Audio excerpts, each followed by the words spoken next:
5 seconds to go. The President's address makes mention of the Code of Discipline and the happy industrial relations which are developing in the country. This Code of Discipline is a very good thing. But I am sorry to say that the success claimed for it has not come as yet. The employers in the country have not accepted this Code of Discipline in its spirit. They have not accepted it voluntarily. They have not shown by their conduct that they understand and appreciate the spirit of the Code of Discipline, and something will have to be done about it. The Code of Discipline can bring about better harmonious relations. It can bring about better industrial relations, and it can create conditions in which the industrial production in the country will go up by leaps and bounds. Industrialists in the private sector and some of the bureaucrats in the public sector do not accept this Code of Discipline, and unless the Ministry of Labor does something drastic about it, unless the Ministry of Labor does something which would make the non-observance of this code on the part of the employers a penal offense, I am afraid the spirit of the code would be defeated. The Ministry of Labor has done well in bringing forward a code of efficiency and welfare. There is as yet not enough agreement on that code even from the labor's point of view.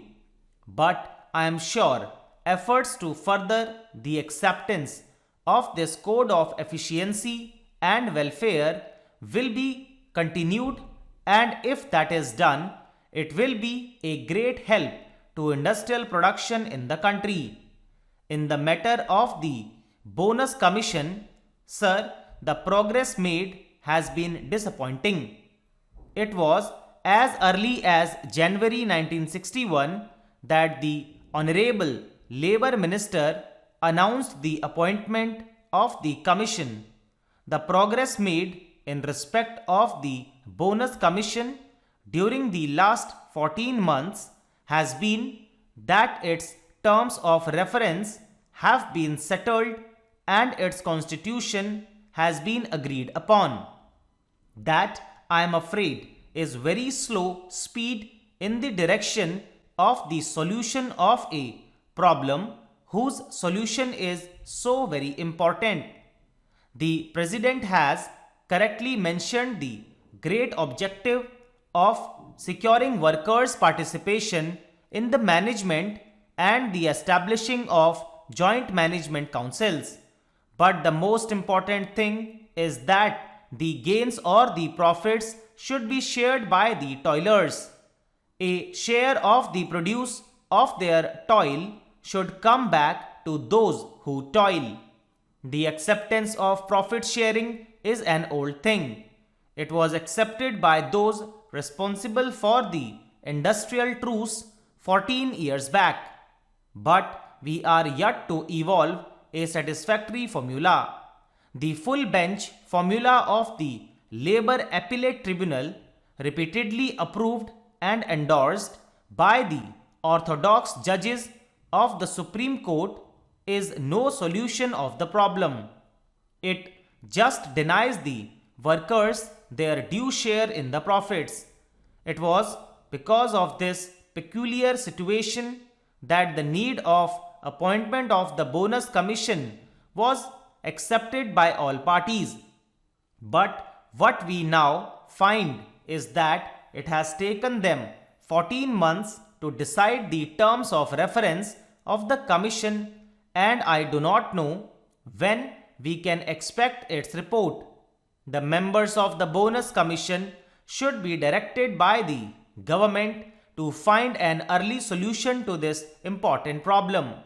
Similarly, I must point out that the delay in the matter of evolving a consolidated scheme of social security for industrial workers is a dangerous thing. We have today a number of social security schemes, but none of them looks after the workers in his old age. The government of Uttar Pradesh made a provision that the discharge of workers because of ill health or old age should be treated as retrenchment.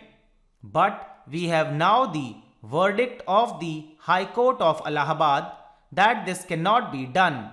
The result is that while workers in industrial establishments today are covered against the risk of ill health, there is no insurance against the risk of old age.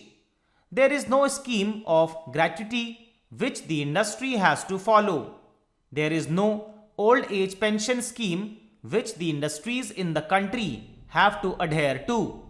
The result is that there is a big gap or disparity in the lives of the workers who are in employment and those who are out of it, particularly those who are thrown out of employment because of old age or continued ill health. Therefore, something should be done about it as soon as possible, and there should be some sort of a scheme to see that the worker, after meritorious service to the industry, got at least the equivalent of a retrenchment relief when he retired due to old age or continued ill health. That is a pressing problem. We know that in Kanpur, industrialists have adopted the practice of terminating the employment of workers merely by giving them 12 days notice. The worker is told that he has been found to be unfit. Stop.